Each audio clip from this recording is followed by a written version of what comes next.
Hey everybody, I'm back with lesson number 4 from my 6-word lessons, 100 lessons for becoming your best triathlon self. That's not actually the title, but I just gave it a new title. So, lesson number 4, reasons to keep a training log. There are several reasons. The big two, I think, are accountability and motivation. So when you have that training log and you go to it and you either handwrite it in or it's automatic like Training Peaks or Strava, and you look at your weekly totals or you look at that day and you have a big fat 0, that's motivation to get out there and get a workout in.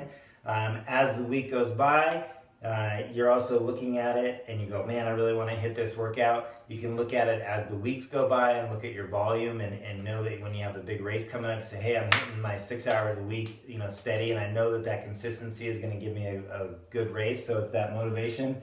It's the accountability of having to log your workout. Nowadays, with all the automated apps through your phone and Garmin and whatever, I actually find that I do better with a handwritten training log, or at least a weekly summary, because it taps me more into my training. When it's just all on Training Peaks, I'll look at it, but I don't really have that same sense of connection to it. So I like to do a end of the week review about how my training went, because I really feel like it helps me understand where I'm at. For whatever training log you use that works for you, that's great. But those are two big reasons to use a training log. Some other more subtle reasons are that it can help with future planning.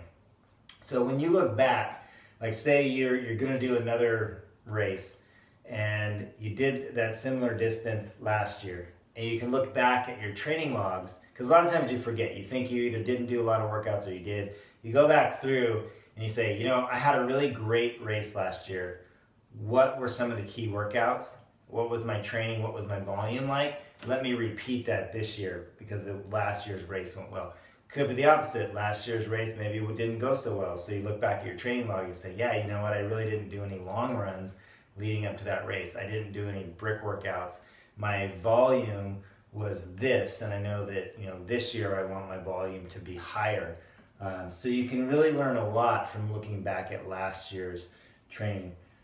Injuries in the present, a lot of times, if you're making notes in your training log, like right calf a little sore, just got done running hills, my right calf feels tweaked, and you keep writing that down, and then all of a sudden you get an Achilles injury on your right side, and you go back through your training log, you'll start to see that your body was sending you signals and giving you signs along the way that you weren't aware of, and you're not that in tune with your body. And so there's a great one that I like to tell people is learn to listen to your body. When that small little strain, if you ignore it, it turns into maybe a tendon injury or a pulled muscle, and so you massage it, you treat it right, take a little rest day, and then it calms down, you can continue on with your training. But your training log oftentimes will give you those clues when you're trying to figure out the last 2-3 weeks what's going on. Another way, like a lot of times people get iron deficient. And if you go back through your training log and you're making notes, you'll start to see that, a lot of your workouts in the last 2-3 weeks, you made notes that if this was a great workout, it was just somewhere down here. You might make notes, I didn't really feel it today. I felt lethargic. I wasn't hitting my times, or my heart rate was really high, right? So those are some things that you can look for. Another thing that's great is race confidence, especially when you have good solid training. It's very natural for all of us to go into a race and second guess everything we've done and think, oh man, I'm not ready for the race if I just had 2 more months, right? Well, when you have a good training log and you go back through it and look at all those big workouts that you did, remind yourself of all the long runs, the brick workouts, the long bike rides, the hard workouts that you came home from, and maybe your confidence was even a little bit shattered because the workout was so hard. All of those hard workouts are going to benefit you on race day. And as you go back through your training log leading up to your race, just reminding yourself. In fact, I have a drill that I like to give people if they're on a flight to a race or they're traveling to a race.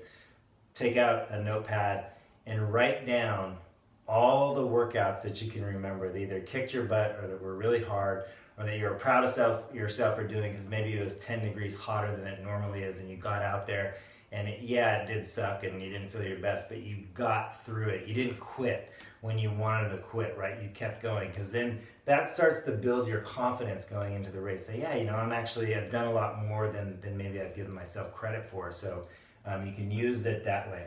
But there are so many reasons to keep a training log. Definitely, I hope you do one.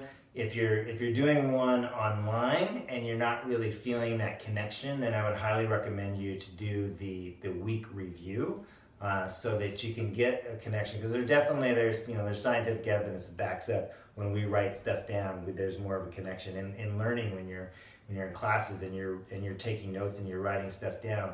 You retain a lot more information. Okay? And so the training log a lot of times is the same way. Whether you're typing that in or writing that in, try to make a stronger connection to what's going on with your training, how you feel, how you're moving forward, and a training log can help you do that. All right, thanks.